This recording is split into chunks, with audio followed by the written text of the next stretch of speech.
direção, meu Pai. Fala, porque nós queremos ouvir a Tua voz. Nós queremos aprender com a Tua palavra. Nos dirija, fala conosco, em nome de Jesus. E quem crê, diga, eu creio. Amém. Amém? Boa noite, vamos lá. João 2, versículo 1. E ao terceiro dia fizeram-se umas bodas em Caná da Galileia.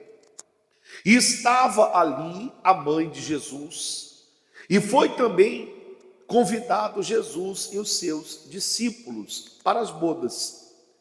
E faltando vinho, a mãe de Jesus lhe disse, não tem vinho. Disse-lhe Jesus, mulher, que tenho eu contigo? Ainda não é chegada a minha hora. Sua mãe disse aos seus serventes, fazei tudo quanto ele vos disser. E estavam ali postas 6 talhas de pedra para purificações dos judeus, e em cada uma cabia 2 ou 3 almudes. Disse-lhe Jesus, enchei de água essas talhas, e encheram-nas até em cima. E disse-lhes, tirai agora e levai ao mestre-sala. E levaram. E logo que o mestre-sala provou a água feita em vinho, não sabendo de onde viera, se bem que o sabiam os serventes que tinham tirado a água, chamou o mestre-sala ao esposo e disse-lhe, todo homem põe primeiro o vinho bom, e quando já tem bebido bem, então o inferior. Mas tu guardaste até agora o bom vinho. Jesus principiou assim os seus sinais em Caná da Galileia e manifestou a sua glória, e os seus discípulos creram nele. Ou seja, Deus, ele nunca precisou de coisas grandes ou de condições para fazer algo grande em lugares pequenos ou na vida de pessoas pequenas. Jesus aqui, ele faz um milagre numa cidade chamada Caná da Galileia, que era uma cidade pequena, mas ele operou ali algo grande. Às vezes, a pessoa fica olhando para o tamanho dela, fica olhando para o começo dela, fica olhando para a dificuldade dela, fica olhando para a situação dela, e muitas vezes pensando que ela não vai conseguir, ela não vai alcançar, a vida dela não vai mudar, porque ela não tem estudo, ela não fala bem, ela não é de uma família, de uma boa família, de condição. E às vezes ela olha para a situação dela e ela se diminui, ela se inferioriza. E isso não é inteligente, porque Deus, ele sempre pegou pessoas aparentemente pequenas, pessoas sem expressão, pessoas sem condições, e Deus fez através dessas pessoas coisas extraordinárias. O problema é que muitas vezes o que impede as pessoas de começarem é a tal da comparação, porque elas olham para o tamanho delas e elas olham para as pessoas que começaram primeiro que elas, e ela diz assim, poxa, mas olha lá o tamanho, olha o tamanho dele, olha o tamanho do negócio dele, como é que eu vou competir com isso? Como é que eu vou montar o meu salão aqui, na minha garagem, 3x4, olha o tamanho do salão que tem aqui, como é que eu vou montar o meu negócio? Eu vou ser engolida. Então a pessoa fica olhando para fora, se comparando com quem começou antes dela, e isso faz com que ela nem comece. Tem gente que não começa, não é porque ela não tem com o que começar, mas tem gente que não começa porque ela tem vergonha de começar com o pouco que tem. Vergonha.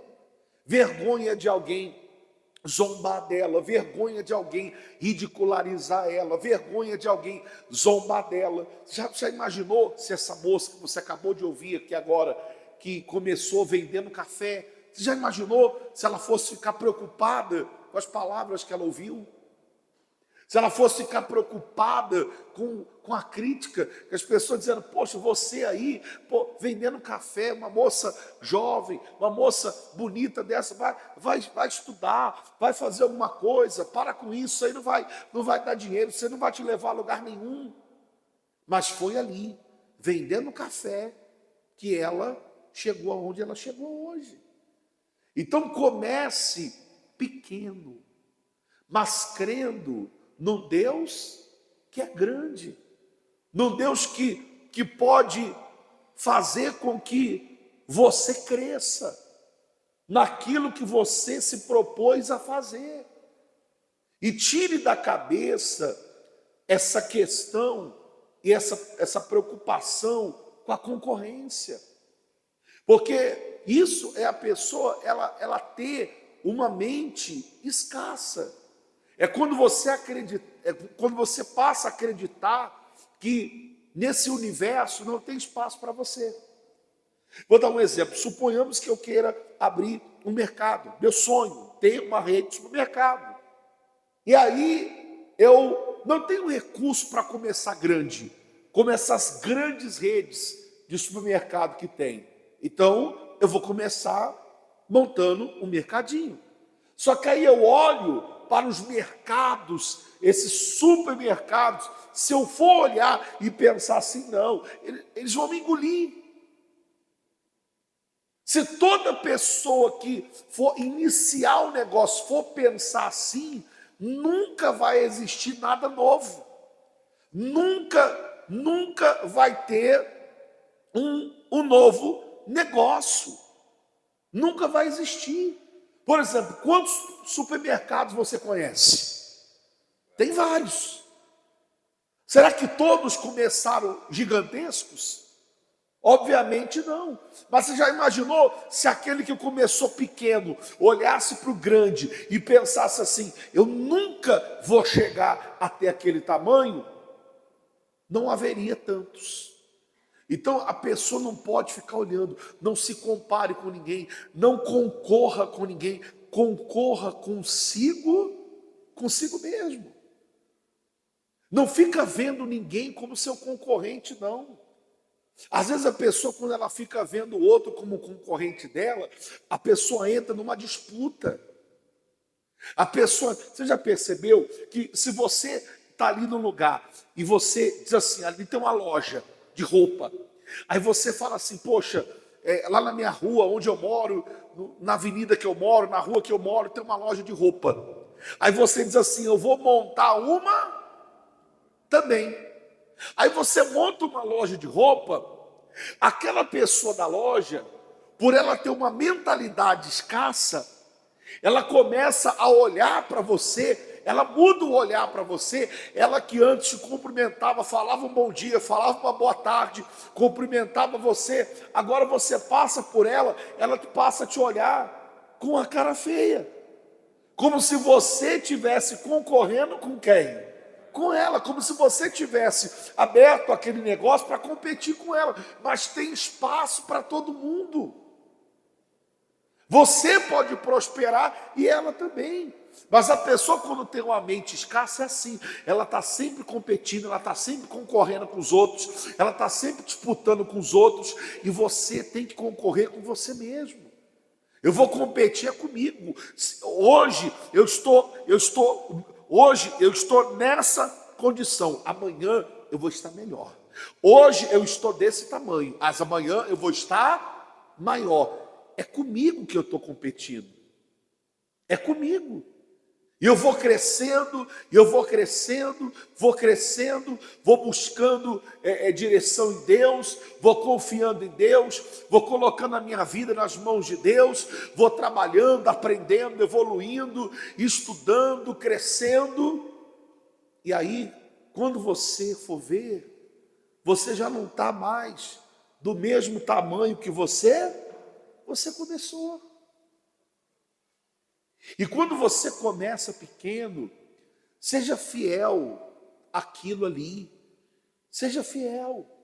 Você tem poucos recursos, seu capital de giro é pequeno, sua empresa é pequenininha, você tem poucos clientes, você tem poucos recursos, não tem problema, mas seja fiel àquele pouco que você tem. Porque daquele pouco Deus pode fazer muito, se você for fiel. Aquele pouco, se você for fiel naquele pouco, Deus pode fazer daquele pouco muito. Amém? Agora, interessante que os noivos, eles convidaram Jesus para o casamento. O que isso quer dizer? Que as pessoas precisam entender que Jesus, ele tem que estar na sua vida.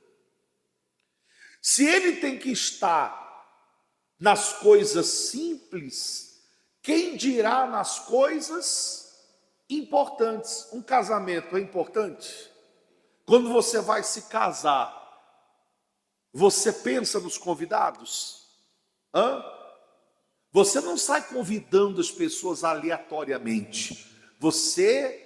Toda pessoa quando vai convidar alguém para um casamento, você, o noivo, a noiva, pelo menos, tem aquela preocupação de não deixar ninguém de fora que é importante para o casal.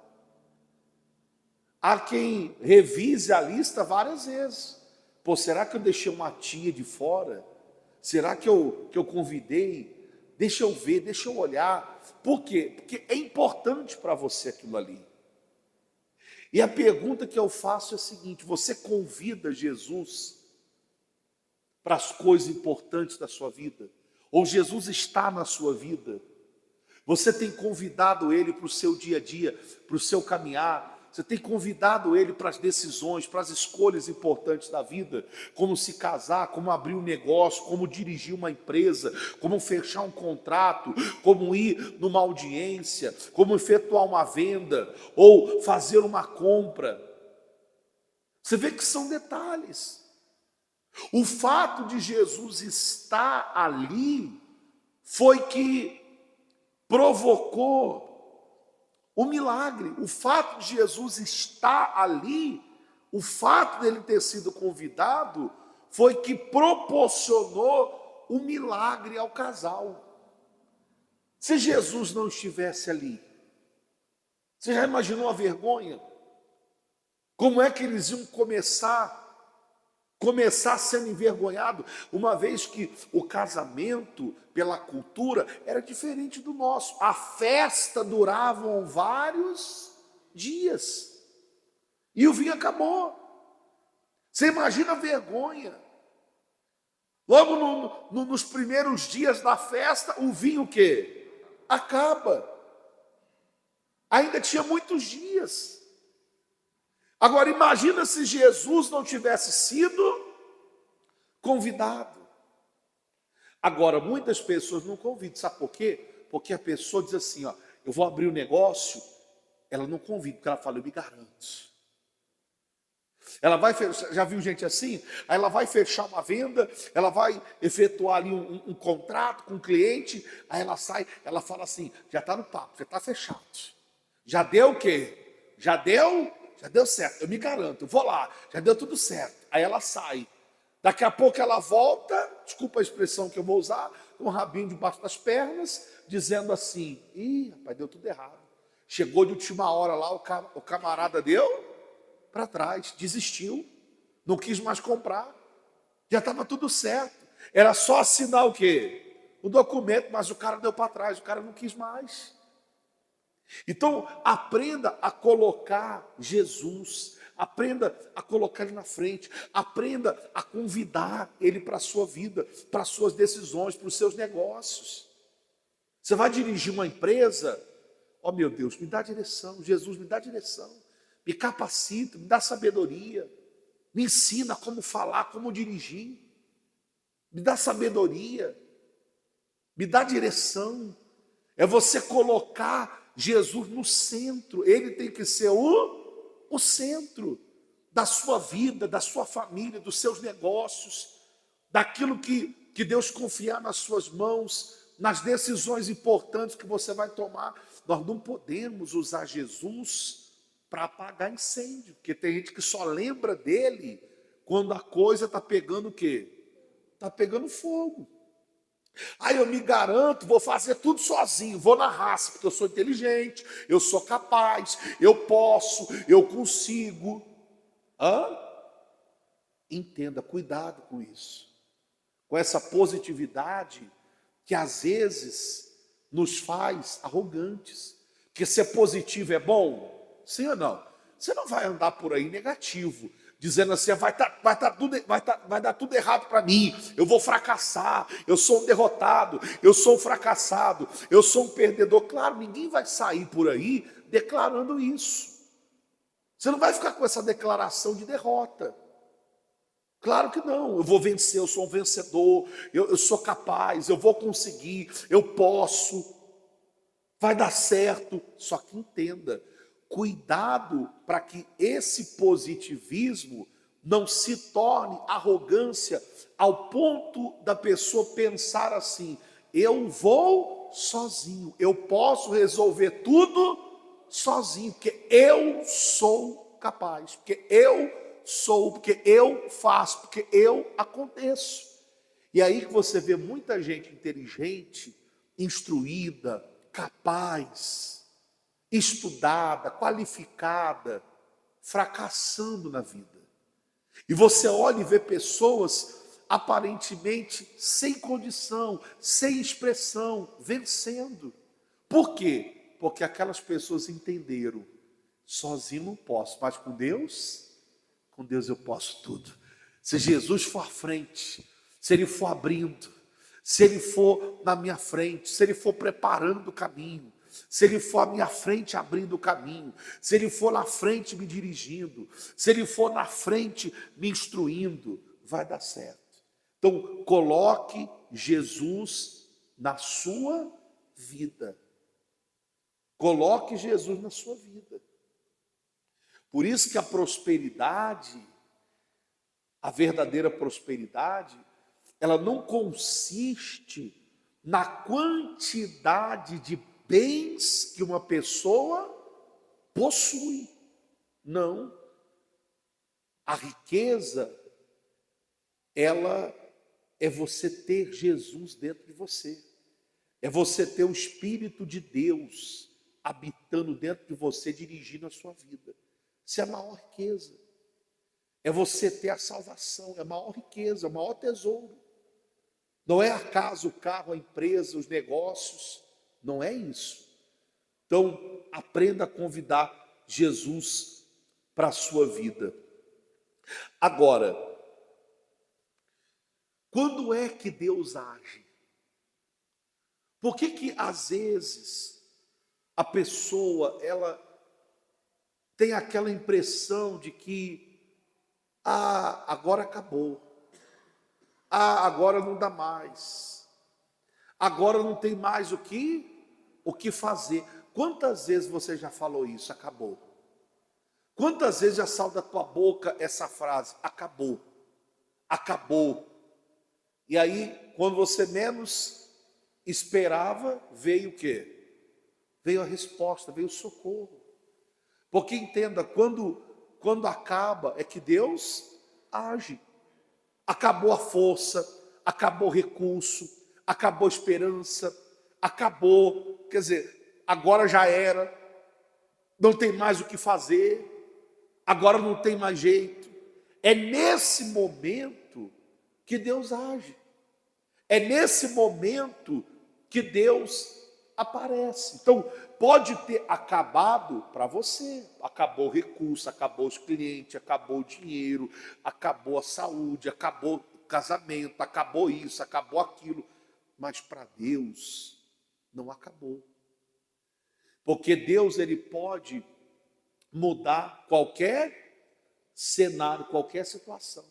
Você pode estar aqui, pastor, estou acabado, estou envergonhado, estou derrotado, estou endividado, estou desempregado, perdi minha empresa, perdi meu casamento, perdi tudo. Eu estou no fundo, aliás, eu estou na lama, porque o poço não tem água, estou atolado na lama, eu estou para lá do fundo. Já está na... Eu estou tão atolado que a lama já está quase cobrindo a cabeça. Mas acabou para você, mas não acabou para quem? Não acabou para Deus não. Amém? Não acabou. Obedeça, porque a hora do milagre, ela sempre chega. Você sabe que o milagre, ele tem uma lógica. Todo milagre, ele tem uma lógica. Você sabe que o milagre, ele é uma situação, quando você fala assim, olha, fulano recebeu um milagre. O que isso quer dizer? Que o que aconteceu na vida dele não aconteceu pelas vias normais, vias naturais. Não aconteceu pelas vias naturais. É um milagre. É algo que aconteceu por uma via sobrenatural que muitas das vezes a pessoa não consegue o quê? Explicar. Eu vou dar um exemplo aqui. Imagine aquela pessoa que ela recebeu um atestado de óbito. Você já viu situações assim? Que a pessoa estava ali, aí ela morreu. O médico foi lá e deu atestado de óbito para ela. Daqui a pouco passou alguns minutos, do nada a pessoa voltou. Voltou, doutor, voltou. Quer dizer, o que foi isso? Um milagre. Foi algo que aconteceu não pelas vias naturais. Pelas vias naturais, a pessoa já estava o quê? Já estava morta. Então, milagre não se explica. Milagre é algo sobrenatural. E só Deus faz milagre. Só Ele tem poder para isso. Agora, todo milagre tem uma lógica. Todo milagre. Você vê que todo milagre, ele tem que ter obediência. Todo mundo quer ver milagre. Todo mundo quer ver milagre. Todo mundo quer receber milagre. Porque milagre é algo que chama atenção. Milagre é algo, eu fico imaginando, eu fico pensando, eu fico, meu Deus, se Caná da Galileia era uma cidade pequena, você imagina como aquilo se espalhou. Você sabe que cidade pequena, uma notícia rapidinho atinge o quê? A cidade toda, está todo mundo sabendo. Eu fico imaginando as pessoas saindo dali, as que souberam, as que tomaram conhecimento, porque nem todos souberam de onde veio aquele vinho, mas os serventes, eles presenciaram o milagre. Eu fico imaginando aquela notícia se espalhando, percorrendo, e daqui a pouco todo mundo em Caná da Galileia falando: você viu o que Jesus fez no casamento? Como ele transformou a água em vinho?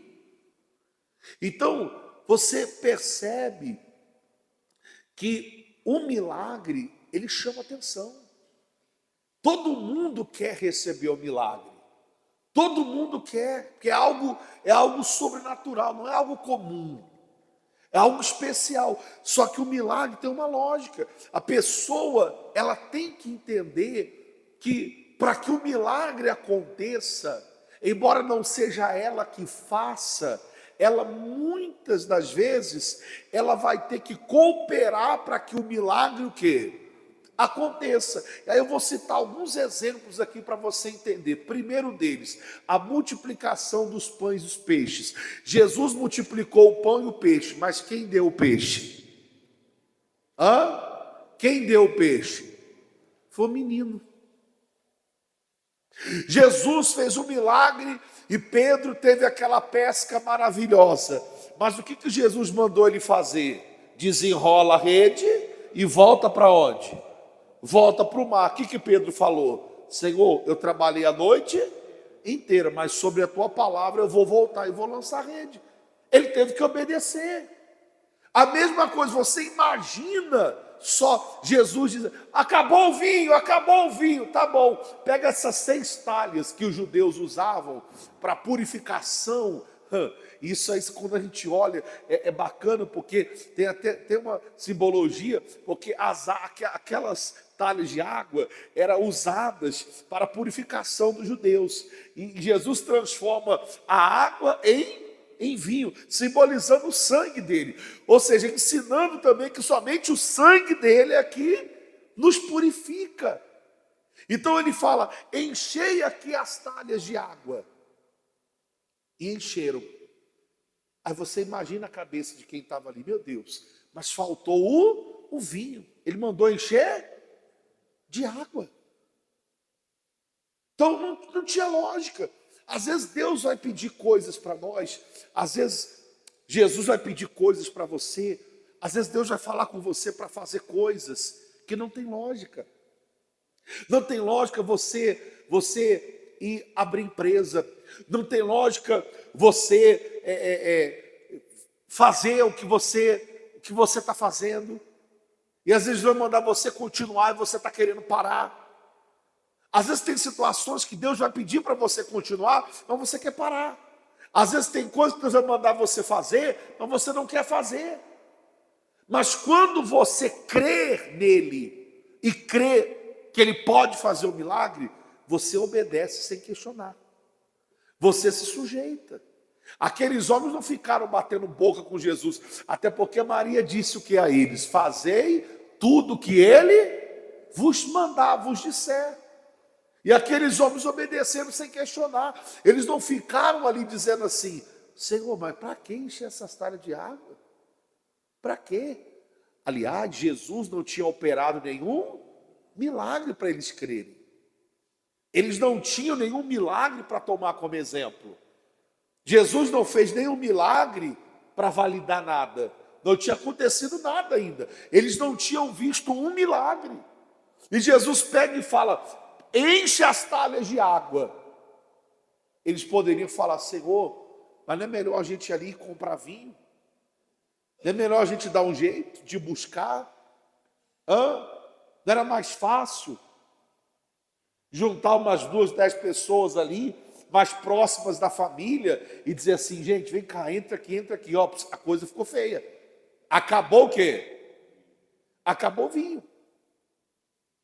E é isso que nós temos que aprender, porque às vezes quando acabam os recursos, às vezes quando acabam as possibilidades, às vezes quando a pessoa está numa situação difícil, que ela diz assim: acabou, muitas vezes a pessoa, ao invés de recorrer ao lugar certo, ela vai buscar nos outros. Você vê que a mãe de Jesus foi falar com quem?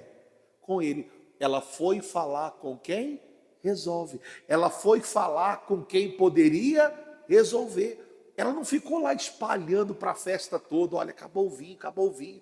Gente, agora vamos fazer alguma coisa. Não, ela foi diretamente nele. Eles poderiam reunir lá um grupinho de 10 pessoas e dizer assim: gente, vamos fazer uma vaquinha aqui agora, cada um dá um pouco aí, nós vamos sair escondido aqui no meio da festa, e vamos procurar um lugar aí para a gente buscar vinho, porque a coisa está feia. Não, eles foram a quem? A Jesus. E quando Jesus falou: enche as talhas, eles obedeceram e encheram a talha. Quando o mestre Sala prova o vinho, ele fala: meu Deus, de onde saiu isso? De onde veio isso? Que uva é essa? Que vinho é esse? Porque ele nunca tinha provado um vinho daquele. Sabe por quê? Porque quando Deus faz melhor. Quando Deus faz, supera as expectativas. Quando Deus faz, a coisa é divina, é sobrenatural, é grande. Amém? Quando Ele faz é grande. Você imagina de onde veio isso? Às vezes essa é a nossa maior preocupação. A maior dificuldade da pessoa em crer é que ela fica olhando para de onde vai vir. Então ela fica, meu Deus, eu estou nessa situação, de onde vai vir? Como é que vai vir? Quando que vai vir? De onde vai vir o meu socorro? De onde vai vir o milagre? De onde vai vir a resposta? De onde Deus vai me honrar? De onde vai vir o meu socorro? Ela fica preocupada. Só que como, quando e de onde vai vir, isso não compete a nós. Isso é com quem? Isso é com Deus. Não importava ao mestre Sala saber de onde veio. O que ele tinha que entender é que de um jeito ou de outro veio. E o problema foi resolvido.